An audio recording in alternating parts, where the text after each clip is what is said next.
Hi everyone, good morning to all. आज हम लोग बात करते हैं इक्विटी म्यूचुअल फंड्स की। देखिए, जब भी हम लोग इक्विटी म्यूचुअल फंड्स की बात करते हैं तो यहाँ पे अलग अलग चीजें होती है जो हमें समझनी पड़ेगी म्यूचुअल फंड बनाने से पहले। जैसे आज हम लोग इक्विटी म्यूचुअल फंड की बात करेंगे, वैसे ही जैसे हम लोगों ने लास्ट क्लास में 5 टाइप्स देखे थे म्यूचुअल फंड की। तो देखो, उसमें से पहला टाइप आता है इक्विटी म्यूचुअल फंड्स। ओके। देखो, इक्विटी में क्या होता है, इक्विटी में प्रॉपरली आपके जो पैसे लगे होते हैं ना, वो सारे के सारे आपके म्यूचुअल फंड के पैसे कहाँ पे लगने हैं? वो लगने हैं स्टॉक मार्केट के अंदर। देखो, according to SEBI rules, okay, SEBI rule के अकॉर्डिंग मिनिमम आपकी जो भी इन्वेस्टमेंट है, कि एक पर्सन अगर 100 रुपीज इन्वेस्ट कर रहा है तो उसमें से ऑलमोस्ट 65% जो ये है, 65% जो इन्वेस्टमेंट है, या मोर देन 65% इन्वेस्टमेंट, ओके, आपकी जानी चाहिए स्टॉक्स में, मतलब इक्विटी में जानी चाहिए। यहाँ पे डेडिकेटेडली अलोकेशन ज्यादा इक्विटी मार्केट में होता है जब हम लोग इक्विटी म्यूचुअल फंड्स की बात करते हैं। बट इसका डायरेक्शन ना पूरी तरह पे स्टॉक मार्केट पे डिपेंडेंट होता है। इसका डायरेक्शन पूरी तरह पे स्टॉक मार्केट की डायरेक्शन के ऊपर डिपेंडेंट है। अगर निफ्टी ऊपर गया, आपके म्यूचुअल फंड्स ऊपर जाएंगे। अगर निफ्टी नहीं ऊपर गया तो वो आपके स्टॉक्स पे ऊपर नहीं जाएंगे और ना ही आपका म्यूचुअल फंड रिटर्न्स दे देगा।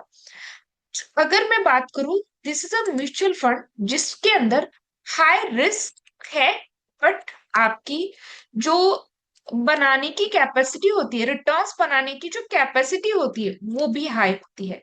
तो equity mutual fund has the high risk and high returns. But ये जो हाई रिस्क और हाई रिटर्न्स बनते हैं, तो मिनिमम कितना रिटर्न्स बना सकता है म्यूचुअल फंड?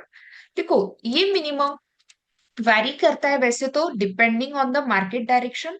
बट आज तक का रिकॉर्ड देखा गया है कि equity mutual funds worst cases में भी 10% का ये रिटर्न्स देते हैं, वर्स्ट केसेस में। और अच्छे केसेस में, जब मार्केट का डायरेक्शन आपकी फेवर में हो, तो ये 25 से लेके 30% भी रिटर्न्स दे चुके हैं। ओके, अगर मैं स्पेशली कोविड के बाद की बात करूं तो 25% के रिटर्न्स इक्विटी म्यूचुअल फंड्स ने दिए हैं। बट इक्विटी म्यूचुअल फंड करना है तो कौन सा म्यूचुअल फंड करना है, क्योंकि इक्विटी में भी मल्टीपल टाइप्स आते हैं। ओके, पहले तो याद रखना है, इक्विटी म्यूचुअल फंड में पहला टाइप आता है लार्ज कैप के म्यूचुअल फंड। जैसे हमारे स्टॉक्स होते हैं large cap, mid cap, small cap, वैसे ही पहला म्यूचुअल फंड जिसे लार्ज कैप म्यूचुअल फंड कहा जाता है, ये one of the best 100 company, market की जो 100 कंपनीज है, उसी में आपका पैसा लगता है यहाँ पे। देखो, अगर आपका म्यूचुअल फंड मैनेजर आपके पैसे लार्ज कैप कंपनीज में लगा रहा है, तो पहले तो एक चीज याद रखना, लार्ज कैप जो कंपनीज है, वो मार्केट में सिर्फ 100 कंपनीज है। कितनी कंपनीज है? टोटल सिर्फ और सिर्फ 100 कंपनीज है। और यहाँ पे जब इन 100 कंपनीज के अंदर आपका पैसा लगेगा, ये one of the biggest valuation companies है मार्केट की, ऐसी कंपनी जिनका वैल्यूएशन बहुत बड़ा है, जो लार्ज कैप के अंदर आता है। अब ये वैल्यूएशन बड़ा है, इसमें ऑलरेडी ग्रोथ हो चुकी है। देखो, ऐसे जगह पे ऑलरेडी ग्रोथ हो चुकी है, बट यहाँ पे ग्रो होने के बाद भी यहाँ पे सबसे ज्यादा इसको क्यों देखा जाता है? देखो, लार्ज कैप म्यूचुअल फंड ज्यादा रिटर्न्स नहीं दे पाते। जनरल अगर मैं काउंट करूं तो 12 से 15% के इसके ऑन एन एवरेज रिटर्न्स होते आपके सीएजीआर में। देखो, मार्केट के अंदर किसी भी चीज में एक चीज देखी जाती है, सीएजीआर, कंपाउंडेड एनुअल ग्रोथ। याद रखना, सीएजीआर का मतलब क्या होता है? कंपाउंडेड एनुअल ग्रोथ किसी भी चीज की ज्यादा देखी जाएगी। ओके, तो on an average CAGR large cap companies का या लार्ज कैप म्यूचुअल फंड का 10 से 15% का होता है। But this is a secure investment, याद रखना, this is a secure investment. ये काफी अच्छी और सिक्योर इन्वेस्टमेंट है जब आप इसमें इन्वेस्ट कर रहे हो पैसे। तो अगर आपको कभी भी लार्ज कैप के फंड में अलोकेशन करना है कि इक्विटी में ही जाना है, तो कितना परसेंट का अलोकेशन करें? अगर आप लार्ज कैप में अपनी कैपिटल इन्वेस्टमेंट करना चाहते हो तो ट्राई करना, आप कि जो भी कैपिटल है पूरी इक्विटी में डाल रहे हो, तो उस कैपिटल का मिनिमम 50 to 60% हिस्सा आप यहाँ पे डाल दो। क्योंकि ये सिक्योर इन्वेस्टमेंट है, तो आप इसमें ज्यादा से ज्यादा अलोकेशन रख सकते हो। ओके। सेकंड म्यूचुअल फंड, यहाँ पे आते हैं मिड कैप के mutual fund. Okay, mid cap mutual funds, यहाँ पे टॉप 150 कंपनीज आती है। मिड कैप के म्यूचुअल फंड में आपका पैसा लगता है मार्केट के टोटल 150 टॉप कंपनीज में, जो मिड कैप में आती है। सेकेंडली, ये पूरी तरह पे मिड कैप इंडेक्स पे ही डिपेंडेंट होता है कि मिड कैप के स्टॉक किस तरीके से परफॉर्म कर रहे हैं। थोड़ा सा इसमें रिस्क आपका अ, थोड़ा सा ज्यादा रहेगा देन द लार्ज कैप। ये कितना रिटर्न्स देते हैं, मोस्टली ये देखा गया है कि 14 से लेके 16% के रिटर्न्स ये ऑन एन एवरेज सीएजीआर पे देते हैं। ओके, थोड़ा सा रिस्क ज्यादा रहेगा तो हम लोग इन्वेस्टमेंट थोड़ी कम करेंगे। देखो मार्केट में एक चीज याद रखना, जहां पे अगर आप एग्रेसिव पर्सन नहीं हो, जैसे कि हम लोगों ने लास्ट क्लास में बात की थी, दो पर्सन होते हैं, एक एग्रेसिव एक कंजर्वेटिव। देखो एग्रेसिव पर्सन क्या करता है, रिस्क हाई उठाता है और उसका रिटर्न भी हाई बनता है। लेकिन कंजर्वेटिव पर्सन, उसकी रिस्क कम होती है और उसके रिटर्न्स भी कम होते हैं। ओके, तो अगर आप थोड़ा सा रिस्क मिडल में उठाना चाहते हो तो mid cap is a good one for you. Okay, mid cap में आप अपनी टोटल इन्वेस्टमेंट का, ओके, आप 20 से लेके 30% कैपिटल इन्वेस्ट कर सकते हो म्यूचुअल फंड के अंदर। ओके, उससे ज्यादा मत करना, 20 to 30 से ओके, क्योंकि यहाँ पे मिड वाली रिस्क आएगी, थोड़ी सी रिस्क रहेगी, क्योंकि मिड कैप की कंपनी थोड़ी सी वोलाटाइल होती है एंड लार्ज कैप की थोड़ी स्टेबल होती है। ओके, तीसरा, स्मॉल कैप म्यूचुअल फंड्स। देखो इसको कैसे निकालना है इसकी बात करेंगे, ये आप अलग अलग कॉर्पस के अकॉर्डिंग निकाल सकते हो। Okay, small cap mutual funds की बात करते हैं। देखो स्मॉल कैप के म्यूचुअल फंड्स में मार्केट के मल्टीपल कंपनीज आती है, बट यहाँ पे सबसे पहले तो याद रखना, रिस्क हाई होगा। ओके, आपका रिस्क हाई होगा स्मॉल कैप में, मिड कैप और लार्ज कैप में कम होगा, बट इन दोनों को कंपेयर करके स्मॉल कैप में अगर पैसे डाल रहे हो तो हाई रिस्क है, क्योंकि स्मॉल कैप के स्टॉक स्टेबल नहीं होते हैं। ओके, स्मॉल कैप के स्टॉक काफी ज्यादा वोलाटाइल होते हैं, तो आप यहाँ पे हाई रिस्क पे काम करोगे, तो यहाँ पे इन्वेस्टमेंट कम रखना। कितनी रखनी है, मैक्सिमम 10 से लेके 20%, इससे ज्यादा इन्वेस्टमेंट नहीं रखनी चाहिए। बट अगर रिटर्न्स की बात करें तो स्मॉल कैप ज्यादा रिटर्न्स देता है due to the volatility of the market stocks. Okay, यहाँ पे मार्केट के स्टॉक्स की वोलेटिलिटी सबसे ज्यादा होती है, तो ये रिटर्न्स भी उतने ही ज्यादा देता है। उसके बाद यहाँ पे और एक चीज की बात करते हैं कि मैम मुझे इन सब में मिला के काम करना है, सब में मिला के काम करना है, तो you can go for the multi assets. Okay, multi assets मतलब आप इसमें सब जगह पे काम करोगे, आप लार्ज कैप में भी कुछ पैसा डालोगे, मिड कैप में भी डालोगे, कि मल्टी एसेट जो अलोकेशन होती है या फिर मल्टी एसेट के जो म्यूचुअल फंड्स होते हैं, इसमें आपका पोर्टफोलियो मैनेजर डिसाइड करता है कि किस में इन्वेस्टमेंट सबसे ज्यादा जानी चाहिए। ओके, मल्टी एसेट के अंदर सबसे पहले तो याद रखना यहाँ पे तीनों आते हैं, लार्ज भी आएगा, मिड कैप भी आएगा एंड स्मॉल कैप भी आएगा, ये तीनों आएंगे यहाँ पे। इन्वेस्टमेंट डिपेंड होगी कि किस तरीके से आपका पोर्टफोलियो मैनेजर यहाँ पे पैसे डालना चाहता है। अगर मल्टी एसेट के म्यूचुअल फंड्स बना रहे हो तो वहां पे एक रूल है, जैसे कि इक्विटी का म्यूचुअल फंड बनाते वक्त एक रूल आता है कि 65% your capital, 65% of the your capital investment होगा इक्विटी में। वैसे ही अगर मल्टी एसेट फंड हो रहा है तो मिनिमम एक असेट में 35% की एलोकेशन होनी चाहिए। ये म्यूचुअल फंड डिसाइड करेगा, बट मिनिमम 35% का अलोकेशन एक एरिया में होता है, मतलब लार्ज कैप में 35 जाएगा, मिड कैप में मिनिमम 35 और स्मॉल कैप में मिनिमम 35। तो याद रखना, अगर मल्टी एसेट अलोकेशन चूज कर रहे हो तो ट्राई होता है कि मिनिमम 25 से लेके 35, इतना मिनिमम अलोकेशन एक असेट के अंदर होना ही चाहिए। ओके सॉरी, यहाँ पे 25 लिखना, मिनिमम 25% एक सिंगल एरिया में अलोकेशन होना ही चाहिए, तभी आपका म्यूचुअल फंड एक अच्छी तरीके से आपको रिटर्न्स दे पाएगा। लेकिन जब आप बात करते हो ना, तो थोड़ा सा हम लोग इसके अंदर और भी चीजों की बात करेंगे। देखिए, ये वाले जो म्यूचुअल फंड है मार्केट के one of the best mutual fund माने जाते हैं सेक्टर के म्यूचुअल फंड्स। जब आप यहाँ पे काम करते हो, सेक्टर के म्यूचुअल फंड्स के अंदर काम करते हो, ये भी थोड़ा सा हाई रिस्क में आते हैं, क्योंकि सेक्टर को रोटेट करना सही से आना चाहिए आपके म्यूचुअल फंड मैनेजर को। अब सेक्टर के म्यूचुअल फंड्स में मेनली आपने काफी बार देखा होगा कि यहाँ पे एनर्जी फंड होते हैं, उसके बाद थर्मेटिक फंड्स होते हैं, मल्टीपल सेक्टर के फंड्स है। तो ये याद रखना, सेक्टर के म्यूचुअल फंड में सबसे ज्यादा थोड़ी सी रिस्क ज्यादा होती है, क्योंकि अगर आपका mutual fund manager sector rotation सही से नहीं कर पाया तो यहाँ पे दिक्कत हो जाएगी। तो इक्विटी म्यूचुअल फंड में सेक्टर के रोटेशन को देख के सेक्टोरियल म्यूचुअल फंड्स में भी इन्वेस्टमेंट किया जाता है। काफी सारे हैं, मेटल के फंड्स है, मेटल इंडेक्स के फंड है, आईटी फंड्स है। तो यहाँ पे याद रखना, इसके एग्जांपल चाहे तो लिख लेना। आईटी के म्यूचुअल फंड्स है, थर्मेटिक फंड्स होते हैं। ओके, जनरली थर्मेटिक फंड्स में ज्यादातर देखा गया है रिन्यूएबल सेक्टर के फंड्स को ज्यादा प्रेफरेंस दिया गया है। ओके, क्योंकि हमें पता है कि फ्यूचर में renewable energy is the source जिसमें हम लोग काम कर सकते हैं।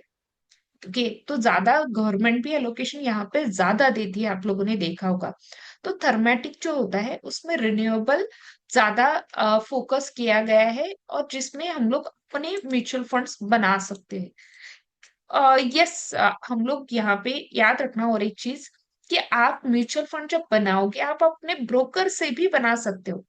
हम लोगों ने लास्ट इसमें बात की थी, लास्ट वीडियो में बात की थी कि हमें म्यूचुअल फंड बनाते वक्त दो चीजें होती है, एक होता है एसआईपी एंड लमसम, राइट।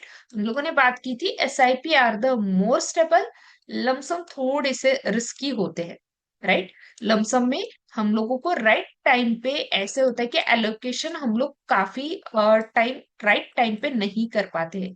तो एसआईपी आर द बेस्ट। आता है कि सवाल एसआईपी कितने की करें। 100 रुपीज से ऊपर आप कभी भी एसआईपी स्टार्ट कर सकते हो। मिनिमम इन्वेस्टमेंट कुछ फंड्स की 100 से भी स्टार्ट होती है। ओके, मिनिमम वैसे तो 500 वाले एसआईपी ज्यादा करने चाहिए, बट आप अगर स्टार्ट ही कर रहे हो तो आप मिनिमम 100 से भी स्टार्ट कर सकते हो, ये चीज याद रखना। लमसम में आप अपने हिसाब से अमाउंट इन्वेस्ट कर सकते हो, बट अगर मार्केट का सही डायरेक्शन नहीं पता है, ओके, अगर आपको मार्केट का सही डायरेक्शन नहीं पता चला तो वहां पे दिक्कत आ सकती है। ओके, उसके बाद और एक म्यूचुअल फंड की बात करते हैं जिसको कॉन्ट्रा फंड्स कहा जाता है। देखो, ये मोस्टली आपके कॉन्ट्रा फंड्स या फिर जनरली यहाँ पे काम किया जाता है अंडर वैल्यूड स्टॉक्स में। जो कॉन्ट्रा फंड्स होते हैं इसमें अंडर वैल्यूड स्टॉक्स में लॉन्ग टर्म इन्वेस्टमेंट की जाती है।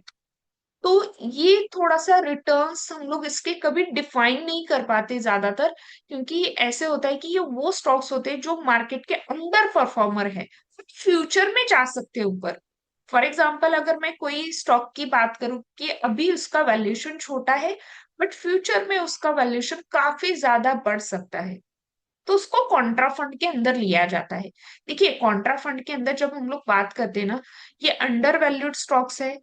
ओवरऑल अगर हम लोग 5-10 ईयर्स तक इन्वेस्टमेंट करें, कितना, 5 to 10 ईयर्स की इन्वेस्टमेंट है, then contra fund are the good for you, क्योंकि मार्केट बढ़ेगा, कॉन्ट्रा फंड भी जाएंगे ऊपर।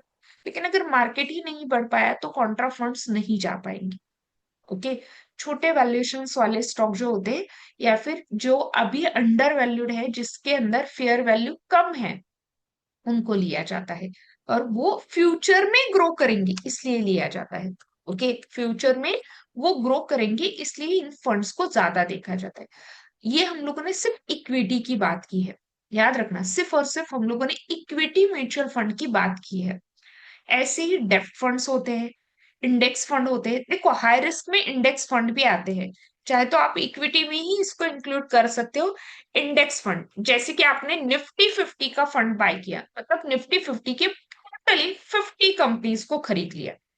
ओके, टोटली 50 कंपनीज के अंदर आपने इन्वेस्ट कर दिया, किसके, निफ्टी के। बट इसके साथ साथ आप और भी चीजें कर सकते हो। आपने कहा कि मुझे निफ्टी 50 में नहीं, मुझे सेंसेक्स में जाके फंड करना है, मुझे मिड कैप के इंडेक्स में फंड बाय करना है, तो आप कर सकते हो। इंडेक्स फंड के अंदर मल्टीपल कैटेगरीज है। ओके, निफ्टी 50 हो, मिड कैप का भी इंडेक्स फंड आता है, स्मॉल कैप का इंडेक्स फंड अलग से आता है।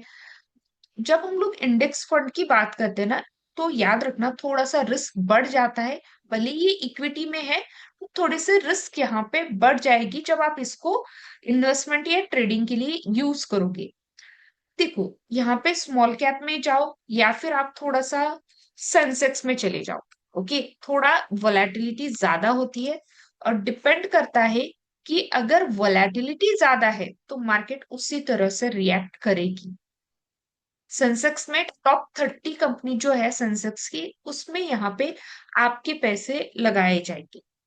ओके, उसमें आपका ज्यादा एलोकेशन होगा सेंसेक्स के फंड्स के अंदर जब आप यहाँ पे काम करते हो। सेकेंडली, एक चीज याद रखना, जस्ट 1 मिनट गाइस।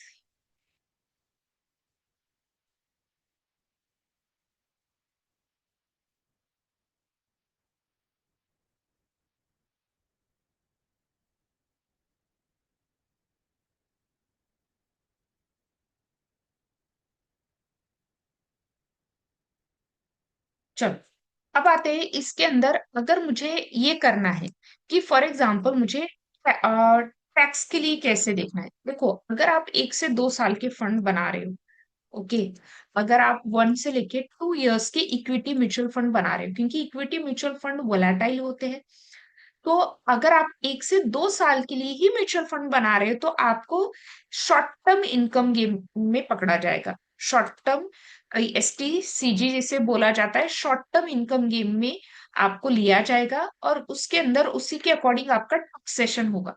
ओके, लेकिन अगर आप मोर देन 5 इयर्स 10 इयर्स के ले रहे हो तो आप यहाँ पे आओगे, 5 to 10 इयर्स के केस में आप आओगे उसमें लॉन्ग टर्म इक्विटी गेम में।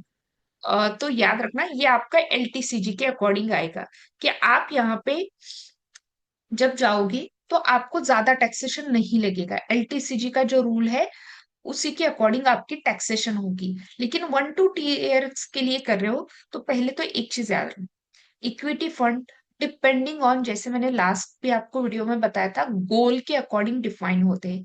कि आपका 1 साल का गोल है पैसे कलेक्ट करने का, 2 साल का गोल है, उसके ऊपर और आपकी खुद के रिस्क प्रोफाइलिंग करने के बाद आपका पहले डिफाइन होता है कि आपको कहाँ पे जाना है। कि मैं अगर थोड़ा सा सिक्योर पैसा रखना चाहती हूँ बट छोटा सा गेन भी चाहती हूँ 2 से 3 साल में, लार्ज कैप को प्रेफर करूंगी। मैं थोड़ा सा रिस्क उठाना चाहती हूँ, small cap was the good one, अगर आप रिस्क टेकिंग पर्सन हो। लेकिन अगर ऐसे है कि मैं अगले 10 साल के बाद की बात करूं, तो I will go with the sectors या मल्टी एसेट के साथ जाऊंगी। अगले 10 साल की अगर बात करूं, क्योंकि मुझे मेरा पैसा यहाँ पर डाइवर्सिफाइड होता है। देखो, म्यूचुअल फंड के अंदर सबसे इंपॉर्टेंट होता है आपके पैसों की डाइवर्सिफिकेशन होना। ओके, यहाँ पे आप अपने आप से नहीं, देखो हम लोग पोर्टफोलियो बनाते हैं, खुद से पोर्टफोलियो बनाते हैं और वहां पे स्टॉक्स इन्वेस्ट करते हैं। बट यहाँ पे आपका जो पैसा है वो मार्केट में ही आ रहा है, बट आपका एक पोर्टफोलियो मैनेजर है, जो म्यूचुअल फंड मैनेजर होता है, वो पोर्टफोलियो बना के अपने पास यहाँ से पैसा डाल रहा है। एक पोर्टफोलियो वो बना रहा है, कौन बना रहा है? म्यूचुअल फंड मैनेजर बना रहा है, और वो म्यूचुअल फंड मैनेजर उसी आप ही के पैसे को मार्केट में इन्वेस्टमेंट कर रहा है। तो ऐसे भी होता है कि हम क्यों ना करें। देखो, अगर मैं यहाँ पे बात करूं तो सबसे पहले तो ये करता है डाइवर्सिफिकेशन। इसको पता है कितना रिस्क कहाँ पे लेना है, और ये ट्राई करता है मैक्सिमम कंपाउंडिंग के साथ काम करे। ओके, ज्यादा से ज्यादा इसका गोल होता है कि सारे कस्टमर को एक साथ कंपाउंडिंग रेशो के साथ यहाँ पे अच्छे से काम करवाए। तो ये चीज याद रखना, compounding and diversification is the very important, जो एक म्यूचुअल फंड मैनेजर जानता है, और वो अपने पोर्टफोलियो में यही स्टार्ट करता है, कंपाउंडिंग और डाइवर्सिफिकेशन करना। देखो, अगर आप इसके अंदर जा रहे हो, हाई रिस्क अगर उठाना चाहते हो और 1 से 2 साल के करना चाहते हो, तो then go for the small, थोड़ा सा रिस्क उठा रहे हो इंडेक्स फंड में, या फिर मिड कैप या स्मॉल कैप में आप जा सकते हो। जैसे हम लोगों ने लास्ट वीडियो में बात की थी, डिपेंड कि आप किस तरह के पर्सन हो, एग्रेसिव हो या कंजर्वेटिव हो। लेकिन यहाँ पे और एक चीज आती है, मिनिमम इन्वेस्टमेंट पीरियड कितना होना चाहिए। फॉर मिनिमम अगर आप 15% से ऊपर के रिटर्न चाहते हो, 15 या 20% के रिटर्न्स ऊपर चाहते हो, तो आप ट्राई करना कि मिनिमम 5 इयर्स तक आप काम कर सको। ओके, मिनिमम 5 या 7 इयर्स के बाद तक ही आप म्यूचुअल फंड में इन्वेस्टेड रहो, क्योंकि अगर आप 1 से 2 साल के लिए रहोगे तो आपकी रिस्क तो हो ही जाएगी। वहां पे आपको और एक चीज होगी, ज्यादा रिटर्न्स नहीं बनेगी, कंपाउंडिंग नहीं होगी। तो मिनिमम 5 इयर्स आपको इन्वेस्टेड रहना चाहिए। अब मेरे पास काफी सारे मैसेजेस आते हैं कि मैम मैंने 2 साल पहले किया है म्यूचुअल फंड, बट अभी तक कुछ नहीं बन पाया। क्यों? क्योंकि 2 साल में मार्केट ने रिटर्न्स नहीं दिया। बट यही अगर आप 3 4 5 इयर्स रुकते हो, तो आपके रिटर्न्स आपको ऑटोमेटिकली दिखना स्टार्ट होंगे। म्यूचुअल फंड में राइट टाइम पे इन्वेस्टमेंट करना भी उतना ही जरूरी होता है, जैसे कि हम लोग स्टॉक मार्केट में करते हैं। मार्केट टॉप पे है, वहां पे इन्वेस्टमेंट करे हो, वहां पे म्यूचुअल फंड बनाए हो, तो रिटर्न्स नहीं बनेंगे। लेकिन अगर मार्केट बॉटम पे है और वहां पे आपने म्यूचुअल फंड या इन्वेस्टमेंट किया है, तो याद रखना फिर आपके रिटर्न्स भी उसी तरीके से बनेंगे। ओके, तो हमें क्या करना है, देखो पहले तो मैं इसको आपको थोड़ा सा रिवाइज करवा देती हूँ। ओके, पहला तो हमें डिफाइन करना है कि आप एसआईपी कितने की करोगे मंथली। आपको आपका रिस्क डिफाइन करना है, एसआईपी कितने की करनी है, रिस्क डिफाइन करना है। उसके बाद आपका गोल डिफाइन करना है, इन्वेस्टमेंट की ईयर्स। ओके, इन्वेस्टमेंट की ईयर्स कितने रखोगे वो डिफाइन होगा आपके गोल के ऊपर। ओके, रिस्क डिफाइन होगा आपकी कैपिटल के ऊपर। याद रखना, आपका कैपिटल क्या है उसके ऊपर डिफाइन होगा। म्यूचुअल फंड बनाते वक्त ये 3 चीजें तो सबसे जरूरी होती है। देखो, आप लमसम कर रहे हो, एसआईपी कर रहे हो, ट्राई करना कि आप एसआईपी से ज्यादा काम कर सको। ओके, थर्ड, गोल डिफाइन किया आपने। उसके बाद आपको देखने के लास्ट कुछ सालों में रिटर्न्स कितने दिए हैं। ओके, लास्ट कुछ सालों में कौन से म्यूचुअल फंड ने कितने रिटर्न्स दिए हैं, तो उनके रिटर्न्स पे आप डिफाइन करोगे कि कौन से टाइप में आपको जाना है। जैसे मैंने कहा कि इक्विटी म्यूचुअल फंड्स आपके हाई रिस्क और हाई रिटर्न्स पे बनते हैं। लेकिन ऐसा है कि किसी को रिटर्न्स कम चलेंगे बट उसको रिस्क नहीं लेना है, तो वो अगला टाइप जो है डेब्ट फंड्स, उसके बारे में हम लोग नेक्स्ट वीडियो में बात करेंगे। उस पे आप काम कर सकते हो। बट अगर आप थोड़ा सा रिस्क उठाने वाले पर्सन हो, तो आप यहाँ पे काम करो। म्यूचुअल फंड के अंदर और एक चीज होती है, एक्सपेंस रेशो। लिख लेना, एक्सपेंस रेशो जो होता है ना, यहाँ पे जब हम लोग काम करते हैं, देखो एक्सपेंस रेशो जनरली याद रखना, ये खर्चा होता है म्यूचुअल फंड्स का। ओके, हमारा म्यूचुअल फंड मैनेज करने के लिए म्यूचुअल फंड मैनेजर कुछ पैसे लेता है। वो कभी भी आपके म्यूचुअल फंड से, देखो वैसे तो वो 2% से ऊपर नहीं होना चाहिए, बट स्टैंडर्ड क्राइटेरिया कभी भी एक्सपेंस रेशो जो होता है वो 1% से ज्यादा नहीं होना चाहिए। एक्सपेंस रेशो क्या है, देखो फॉर एग्जाम्पल मैं 1000 रुपीज इन्वेस्ट कर रही हूँ, मैं किसी म्यूचुअल फंड में अगर 1000 रुपीज इन्वेस्ट कर रही हूँ पर मंथ, तो उसका अगर एक्सपेंस रेशो 1% है, उसका एक्सपेंस रेशो अगर 1% है, तो पहले ही जो मेरे 1000 रुपीज है ना, इसमें से 1% निकाला जाएगा। ओके, 1000 रुपीज का 1% कितना है, अगर मैं गलत नहीं हूं तो 10 रुपीज आएगा, राइट। तो पहले मेरे 10 रुपीज म्यूचुअल फंड अपना फीस लेगा, मेरे इन्वेस्टमेंट से ही लेगा, और बचे हुए 990 रुपीज मेरे इन्वेस्ट हो जाएंगे मेरे पोर्टफोलियो के अंडर। तो ये होता है एक्सपेंस रेशो, मतलब ये खर्चा है आपका म्यूचुअल फंड हैंडल करने का। जैसे कि हम लोग अलग अलग चीजों पे काम करते हैं, तो ऐसे समझ लेना, expense ratio is the charges जो म्यूचुअल फंड मैनेजर लेता है। अब ये म्यूचुअल फंड मैनेजर जो पैसे लेता है ना, वहीं से उनकी सैलरीज वगैरह जो भी नया चेंज करना है वहीं से होता है, एक्सपेंस रेशो से ही होता है। तो ये याद रखना, म्यूचुअल फंड का एक्सपेंस रेशो कभी भी 1% से ज्यादा नहीं होना चाहिए स्टैंडर्ड केस में। जिनका 1.5 है 2 है, मतलब आपका म्यूचुअल फंड आपसे ज्यादा पैसे ले रहा है, कॉस्टिंग ज्यादा ले रहा है, तो ट्राई करना ये उससे ज्यादा ना हो। अब हम थोड़ा सा यहाँ पे आते हैं, देखो अब मैं इन्हीं म्यूचुअल फंड्स की ना अलग अलग जगह पे जाके किस तरीके से इसको देखा जाता है इसकी बात करते हैं। ओके, कि मुझे अगर म्यूचुअल फंड्स के अंदर अ, चीजें सिर्फ अभी के लिए इक्विटी की बात करते हैं कि इक्विटी म्यूचुअल फंड्स के अंदर जाना है तो कैसे करें। Okay, just let me share the screen. IND money इस वेबसाइट से भी आप कर सकते हो। यहाँ पे आपको सारा कुछ ये बता देगा। देखिए यहाँ पे भी आ गए। अगर आपको वैसे सेग्रीगेट करने में बहुत सारी मल्टीपल कंपनीज आ रही है, तो यहाँ से आप सिंगल इक्विटी से कर सकते हैं। इस देखिए यहाँ पे इसने बताया इक्विटी हाई ग्रोथ फंड से लॉन्ग टर्म के लिए अच्छे हैं। आपका म्यूचुअल फंड का कलेक्शन कैसा होना चाहिए, बेस्ट एसआईपी फंड्स कौन से हैं, हाई रिटर्न्स के फंड्स कौन से हैं। जैसे मैंने कहा, हमें रिटर्न्स पता होनी चाहिए कि रिटर्न्स मिनिमम अपना म्यूचुअल फंड कितना दे रहा है, ये पता होना चाहिए। ये फ्री वाली वेबसाइट है, आप इसको यूज कर सकते हो।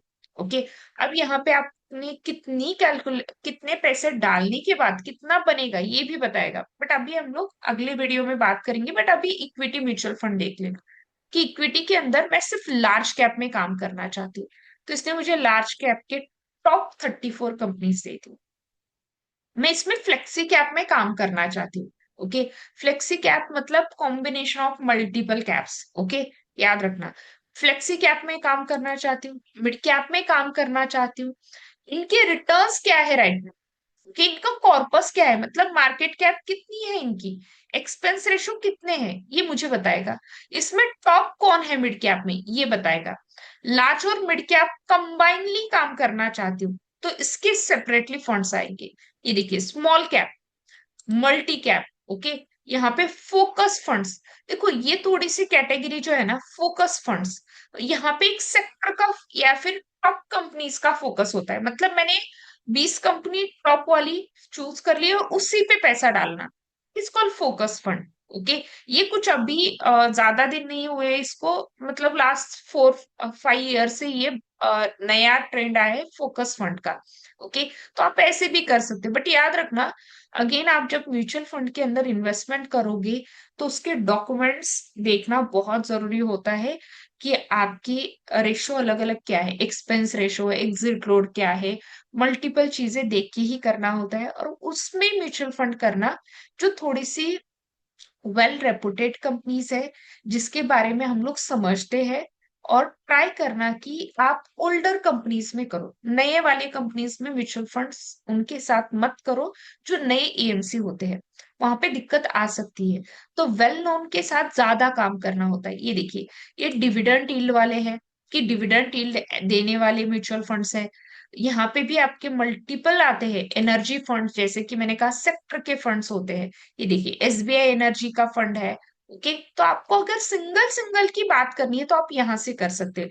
एफएमसीजी मार्केट के अंदर जो काम करते हैं अभी, एफएमसीजी के अंदर एक ही है जो आईसीआईसीआई प्रूडेंशियल फंड है। अगर आप इसमें भी और बैंकिंग वगैरह सारे की sector wise, these are the sector wise, technological fund, okay technology fund sorry, infrastructure fund, banking, consumer consumption futures. Okay, तो एनर्जी फंड, ईएसजी, ईएसजी वाला, एनवायरमेंटल वाला। ओके, इंडेक्स फंड के अंदर ये मल्टीपल है, तो पैसे भी कर सकते हो। ओके, तो आप इसको थोड़ा सा ना आईएनडी मनी वेबसाइट का नाम ले लेना, आईएनडी मनी म्यूचुअल फंड, इस वेबसाइट्स पे जाके आप अलग अलग म्यूचुअल फंड्स को सेग्रीगेट करके देख सकते हो। ये इंफॉर्मेशन आपको अच्छी लगी हो, थैंक यू एवरीवन।